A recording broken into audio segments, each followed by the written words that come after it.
एका छोट्या गावात भास्कर नावाचे शिक्षक राहायचे. गावात सगळे त्यांना भास्कर गुरुजी म्हणायचे. शिस्त, प्रेम आणि प्रामाणिकपणा यांचे सुंदर मिश्रण त्यांच्या स्वभावात होते. गुरुजींचा एक लाडका विद्यार्थी होता, अनिकेत. हुशार, शांत आणि अभ्यासू. पण तो खूप गरीब घरचा. वडील दिवसभर शेतमजुरी करायचे आणि आई घरातील कामं करायची. एक दिवस अनिकेत शाळेमध्ये रडत होता. गुरुजींनी विचारलं, काय झालं रे, आज एवढा दुःखी का? अनिकेतचं बोलणं तुटत होतं. गुरुजी, बाबा खूप आजारी आहेत, पण डॉक्टरजवळ न्यायला पैसे नाही. गुरुजी क्षणभर शांत राहिले. त्यांनी हळूच खिशातून पैसे काढले आणि अनिकेतच्या हातात ठेवले. हे घे, पण एका अटीवर. अनिकेतने डोळे पुसत विचारलं, कुठली अट गुरुजी? गुरुजी हसले.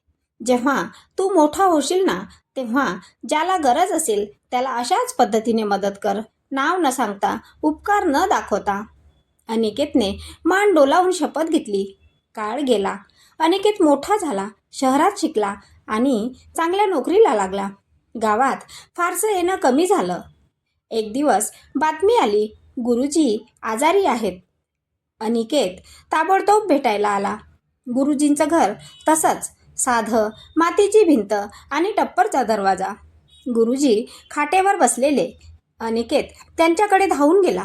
गुरुजी, मी डॉक्टर बोलवतो, औषध आणतो, तुम्हाला काहीही होऊ देणार नाही. गुरुजी मंद हसले. अरे, मला आता औषधाची गरज नाही, मला फक्त बघायचं होतं, तू ती शपथ पाळलीस का? अनिकेतच्या डोळ्यात पाणी आलं.